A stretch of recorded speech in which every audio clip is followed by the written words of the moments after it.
মসজিদের পাশে কবর দিও ভাই। মসজিদের পাশে কেন? আপনার বাপের কবর যদি কাবা ঘরের নিচে ঢুকিয়ে দেন লাভ হবে না? মসজিদের পাশে কবর দিয়ে বা কাবা ঘরের নিচে কবর ঢুকিয়ে লাভ হয় না। অর্থাৎ প্রেমের গল্প চলবে আর দিন রাত দোয়া করবেন, এই দোয়া কবুল হবে, এটা হয় না।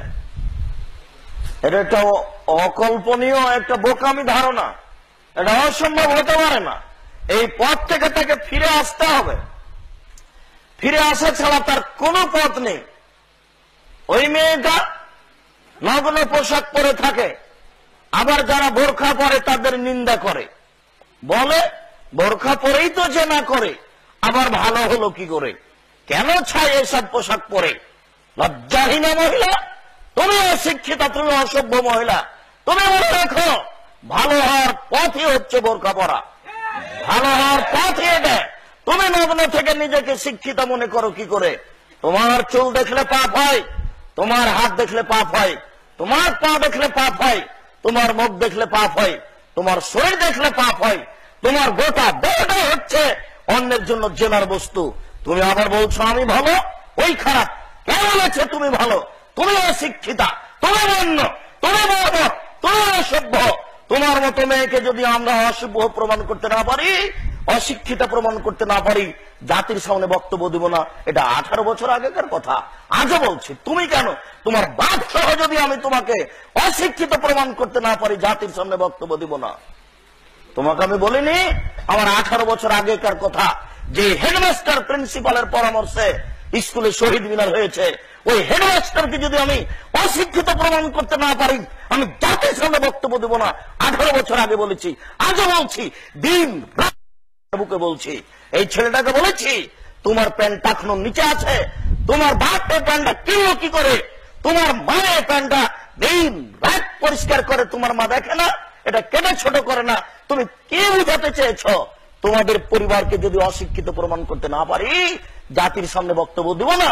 তোমার বাপ মাস্টার ডিগ্রি পাস মানুষ, ডান দিকে বসে থাকে, তোমার মা মাস্টার ডিগ্রি পাস মহিলা, বাম দিকে বসে থাকে, আর তুমি কানে ইয়ারফোন লাগিয়ে হিন্দুস্তানের হিন্দি ল্যাংটা গান শুনো, আর তুমি বলছো আমি শিক্ষিতা। তোমার বাপ মাকে যদি অশিক্ষিত প্রমাণ করতে না পারি, জাতির সামনে বক্তব্য দেবো না। আজও আজ্ঞাবদ্ধ, এখনই যেতে চেয়েছি, প্রয়োজন যাব না। তোমার বাপ কথা বলতে চাইলে আমার সাথে কথা বলতে পারে, আমি আজকে রাতে থেকে যাব। ভুল বুঝো না। কে মনে করো তুমি? তুমি আর একটা মেয়ের নিন্দা করে তুমি বলতে চাও যে বোরখা পরে অন্যায় করে, তুমি ন্যাকটা হয়ে থেকে, নগ্ন হয়ে থেকে জান্নাত কিনতে চাও, নিজেকে শিক্ষিত প্রমাণ করতে চাও। মনে রেখো, তুমি ভালো হওয়ার এটাই পথ। বোরখা পরে ভালো হতে হবে। ইসলামী পোশাক পরে ভালো হওয়া যায়, নগ্ন পোশাক পরে ভালো হওয়া যায় না। তোমার জন্য জাহান্নাম অপেক্ষা করছে, তুমি অপেক্ষা করো। বলছিলাম, সম্মানিত দিনী ভাই, জেনা মহাপাপ। রাসূল সাল্লাল্লাহু আলাইহি সাল্লাম বলেন, আমি ঘুমিয়েছিলাম, দুইজন ফেরেশতা আমার দুই বাহু ধরে নিয়ে যেতে লাগলেন। হঠাৎ দেখি অনেক মানুষ, আসাবদইনতে ফাঁকান, ফুলে ফেপে বিশাল বিশাল আকৃতি হয়ে আছে, 30 হাত 40 হাত 50 হাত উঁচু হয়ে আছে। অন্তাহরিহান, দুর্গন্ধের টিকা যায় না। কারণ রিহমল মারাহিজ, মনে হচ্ছে যেন তারা গণশৌচাগার, মনে হচ্ছে যেন তারা গ্রামের টয়লেট। এত গন্ধ, দুর্গন্ধের টিকা যায় না। তাদের আকৃতি ফুলে ফেপে বিশাল বিশাল হয়ে আছে, আর দুর্গন্ধের টিকা যায় না। আমাদের নবী বললেন, জিবরাইল, মানহাউলায়, এরা কারা? যারা ফুলে ফেপে আছে, যাদের দুর্গন্ধের টিকা যায় না, এরা কারা? জিবরাইল আলাইহিস সালাম বললেন, আহমদ জোনাতা জাওয়ানি, তারা হলো ব্যভিচার। বলো তো যুবক, তুমি এবার ফুলে ফেপে মোটা মোটা হয়ে আছে, দুর্গন্ধের টিকা যায় না, এরা কারা বলো তো দেখি? এরা হলো ব্যভিচার। সামরা ইবনে জুনদুব বলেন, আমার নবী মুহাম্মদ সাল্লাল্লাহু আলাইহি সাল্লাম বললেন, আমার 2 হাত ধরলো জিবরাইল এবং মিকাইল। বুখারীর হাদিস। নিয়ে যেতে লাগলো, অনেক দৃশ্য দেখলাম। তার একটা দৃশ্য দেখলাম যে একটা গর্ত, ভিতরে আগুন আছে, ধাঁধা ধাঁধা করে আগুন উপরে চলে যাচ্ছে, আবার নিচে আসছে। দেখি তার ভিতরে নারী এবং পুরুষ উলঙ্গ হয়ে আছে, জমা ধরে আছে। আগুনের ভিতরে জ্বলতে জ্বলতে উপরে চলে যাচ্ছে ধাঁধা করে, আবার নিচে আসছে, আবার উপরে যাচ্ছে, জমা ধরে আছে, উলঙ্গ হয়ে আছে আগুনের ভিতরে। আমি বললাম জিবরাইল মান হাওলা, এরা কারা? জিবরাইল বললেন অহমদ জোনাব, তারা হচ্ছে ব্যভিচার, ব্যভিচার নেই, নারী পুরুষ জমা ধরে আছে, আগুনে জ্বলছে, এরা হলো ব্যভিচার, ব্যভিচার নেই। তাই তো রাসূল সাল্লাল্লাহু আলাইহি সাল্লাম বলেন আয়নানে তাজনিয়ানে জিনাহুম নাজর, দুই চোখের জেনা হচ্ছে চোখ দিয়ে দেখা, অলজনানে জিনাহুম ইস্তেমাও, দুই কানের জেনা হচ্ছে কান দিয়ে শোনা, ওয়ালিয়াদ জেনা আল বাতস, হাতের জেনা হচ্ছে হাত দিয়ে ধরা, আর রিজল জেনা আল মাসি, পায়ের জেনা হচ্ছে পা দিয়ে চলা, জেনাল কালতা তামানাস্তাস্তাই, অন্তরের জেনা হচ্ছে পরিকল্পনা করা, জেনাল লেসানুতক, জিহ্বার জেনা হচ্ছে কথা বলা। এগুলো সব জেনার মাধ্যম। তুমি নিজেকে কি করে শিক্ষিত মনে করতে পারো? শুনুন, আমরা দুঃখিত, আমি নিজে বিশেষ করে ওই বাক্যটি বুঝতে পারতাম না ছাত্র জীবনে, এই বাক্যের অর্থ কি হতে পারে।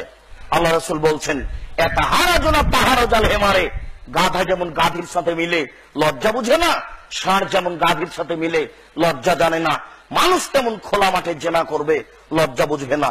এই বাক্যটা বুঝতে পারছিলাম না, মানুষ খোলা মাঠে জেনা করবে কি করে? গাভীর মতো, ষাঁড়ের মতো, গাধার মতো, গাধীর মতো, যারা লজ্জা বুঝে না, এই জেনা হয় কি করে? এটা বুঝতে পারছিলাম না। আপনি এখন দেখুন রাস্তাঘাটে, আপনি এখন দেখুন কলেজ বিশ্ববিদ্যালয়ের মাঠে, কোথায় জিয়াউর রহমান সাহেব মারা গেলেন, হাড় হাড্ডি নিয়ে এসে সংসদ ভবনে পুঁতে দেওয়া হলো, বিশাল মাঠ একটা পতিতালয়ে পরিণত হলো। যে রাস্তা দিয়ে মানুষ মিনিটে হাজারো লক্ষ মানুষ যায়, এই রাস্তা দিয়ে চেয়ারম্যান যায়, ওসি যায়, দারোগা যায়, এমপি যায়, মন্ত্রী যায়, প্রধানমন্ত্রী যান, ডিসি যান, এডিসি যান, টিওনো যান, ইওনো যান, কত বড় বড় দায়িত্বশীল যান। দেখা যাচ্ছে হাজারো যুবক, হাজারো যুবতীকে চেপে ধরে আছে, কেউ কিছু বলে না, বলা নাকি যায় না, কেউ কিছু বলে না, বলা নাকি যায় না। এটা নাকি পশুর জগৎ, সবাই নাকি পশু, কেউ নাকি মানুষ নেই। মানুষ যদি হয় তাহলে বলে না কেন? মানুষ হলে তো বলবেই। এ কথা আল্লাহ রাসূল বলেছেন যে, মহান আল্লাহ বলেন অতিন, ডমর ফলের কসম, জাইতুন, জাইতুন ফলের কসম, অতুরে সিনিন, মক্কা শহরের কসম, ওয়া হাজাল বালাদিল আমিন, এই মক্কা শহরের কসম, লাকাদ খালাকনাল ইনসানা ফি আহসানি তাকবীম, আমি মানুষকে অতীব উত্তম করে সুন্দর করে সৃষ্টি করেছি। যখন আমাকে মানুষ মানেনি, সুমারাদনা আসফালা সাফিলিন, তখন আমি তাকে সর্বনিম্ন উল্টা ফিরিয়েছি। তখন সে মানুষ নয়, তখন সে পশু। এখন আর মানুষ মানুষ হয়ে নেই, মানুষ এখন পশুতে পরিণত হয়েছে।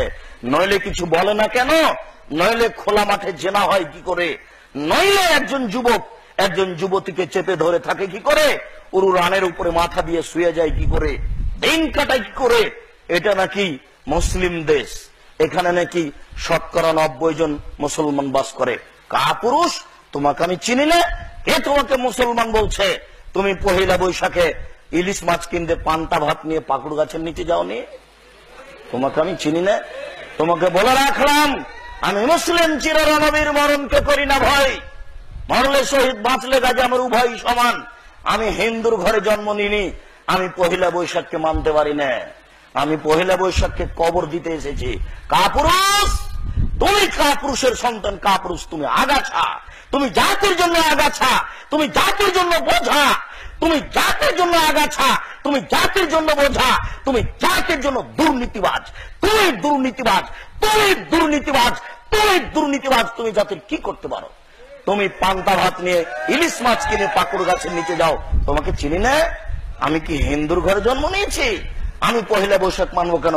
আমি মুসলিম চিররণবীর, আমি পহেলা বৈশাখে কবর দিতে এসেছি। তুমি জানো না?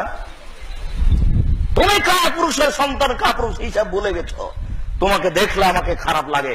তুমি কালকে যখন হাঁটছিলে সরস্বতী, ভগবতী, কালী, দুর্গার পাশ দিয়ে, ওখানে জিলাপি আর কলা ছিল, তুমি মুচকি মুচকি হাসছিলে।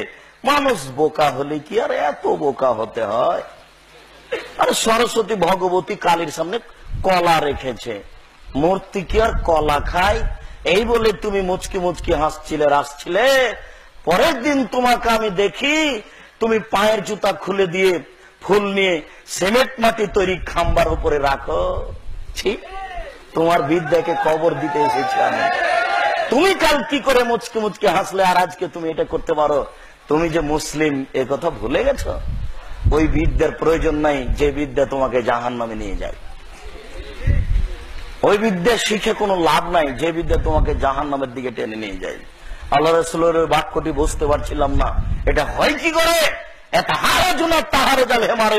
গাধা যেমন গাভীর সাথে মিলে লজ্জা বুঝে না, ষাঁড় যেমন গাভীর সাথে মিলে লজ্জা জানে না, মানুষ তেমন খোলা মাঠে জেনা করবে লজ্জা বুঝবে না। সম্মানিত উপস্থিতি, যুবক শোনো, আল্লাহ রাসূল বলছেন 6 শ্রেণীর মানুষকে আমি জান্নাতে নিয়ে যাব। সেটা আমার ব্যাপার, কিভাবে নিয়ে যাব? তার 1 শ্রেণীর মানুষ হচ্ছে বেগানা নারীকে দেখে, অপর নারীকে দেখে চক্ষু নিচু করে যারা, তাদেরকে আমি জান্নাতে নিয়ে যাব। কিভাবে নিয়ে যাব সেটা আমার ব্যাপার। তিনি বলেন 3 শ্রেণীর মানুষ জান্নাতে যাবেই, 3 শ্রেণীর মানুষ জান্নাতে যাবেই। তার 1 শ্রেণীর মানুষ হচ্ছে অপর নারীকে দেখে চক্ষু নিচু করে যারা, তারা জান্নাতে যাবেই। তিনি বলেন হঠাৎ যদি কোনো নারীর উপরে চোখ পড়ে যায় তাহলে মুখটা ফিরিয়ে নিতে হবে। শুনুন 3টি কথা। 1, 6 শ্রেণীর মানুষকে আল্লাহ রাসূল জান্নাতে নিয়ে যাবেন। তার 1 শ্রেণীর মানুষ হচ্ছে অপর নারীকে দেখে চক্ষু নিচু করে যারা, তাদেরকে আল্লাহ রাসূল জান্নাতে নিয়ে যাবেন। কিভাবে সেটা তার ব্যাপার। তিনি বলেন 3 শ্রেণীর মানুষ জান্নাতে যাবেই। তার 1 শ্রেণীর মানুষ হচ্ছে অপর নারীকে দেখে চক্ষু নিচু করে যারা।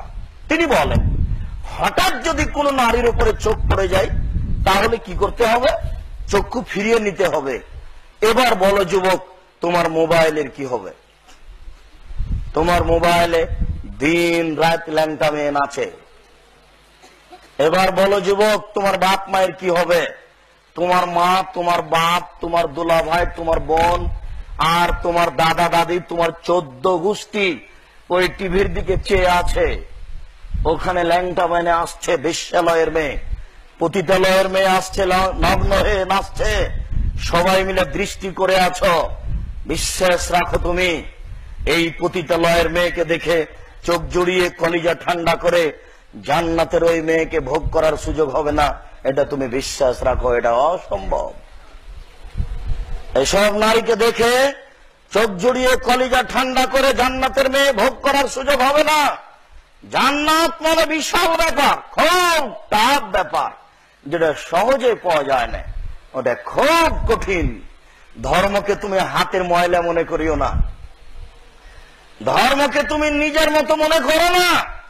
নেতা নেত্রী যেমন ধর্মকে নিজের মতো মনে করেছেন, তুমি মনে করো না। এই ছেলে শোনো, নির্ধারিত দিনে তোমার নেতা নেত্রী কবরের উপরে ফুল রেখেছে, এটা একটা অন্যায়। কবরের উপরে ফুল রেখে নারী পুরুষ একাকার হয়ে হাত তুলে দোয়া করছে, পাশাপাশি দাঁড়িয়ে আছে নারী পুরুষ, এটা আর একটা অন্যায়। হিন্দু মানুষটাও হাত তুলে আছে, এটা আর একটা অন্যায়।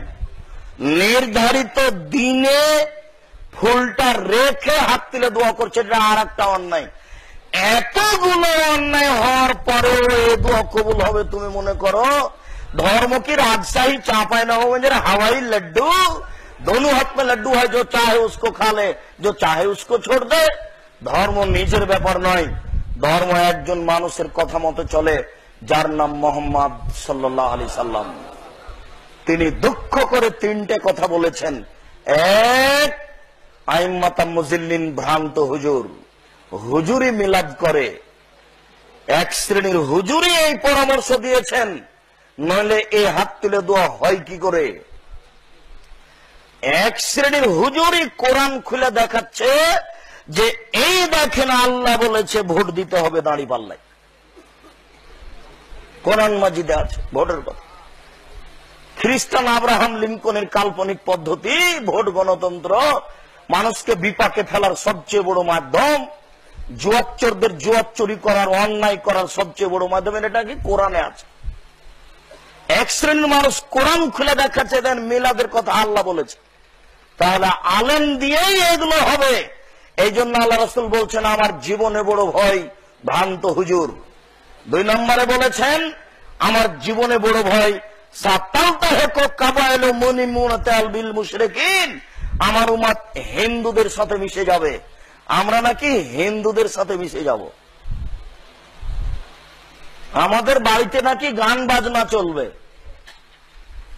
আমরা নাকি বিবাহের অনুষ্ঠানে রং মাখবো, আমরা নাকি বিভিন্ন অনুষ্ঠানে রং মাখামাখি করব, আমরা নাকি এভাবে হাততালি দিব, আমরা নাকি হিন্দুদের সাথে মিশে যাব। আমি অনুবাদক, আপনি আবার দেখতে পারেন অনুবাদ ঠিক আছে কিনা। তিনি বলেন আমার উম্মত হিন্দুদের সাথে মিশে যাবে। তিনি বলেন আমার উম্মত মূর্তি পূজা করবে, আমরা নাকি মূর্তি পূজা করব। হিন্দুরা সরস্বতী ভগবতী মানে, আমরা কি সরস্বতী ভগবতী মানি? তিনি কেন বললেন যে আমরা মূর্তি পূজা করব? তোমার ঘরে তোমার পিতার ছবি, নেতা নেত্রীর ছবি ছাড়া দিন চলে না তোমার, এরই নাম হচ্ছে মূর্তি পূজা করা। ঢাকা বিশ্ববিদ্যালয়ের মাঠে মূর্তি ভর্তি, রাস্তাঘাটে মূর্তি ভর্তি। মনে রেখো যুবক, মূর্তি ভাঙার জন্য জন্ম নিয়েছি, মূর্তি গড়তে জন্ম নিনি। আমি মুসলিম। তুমি কাপুরুষ কখন নিজেকে ভুলে গেছো আমি মুসলিম? তোমাকে আমি নিজের পরিচয় দিয়ে রাখলাম আমি মুসলিম। চির রণবীর, মরণকে করি না ভয়, মরলে শহীদ বাঁচলে গাজী, আমার উভয়ই সমান।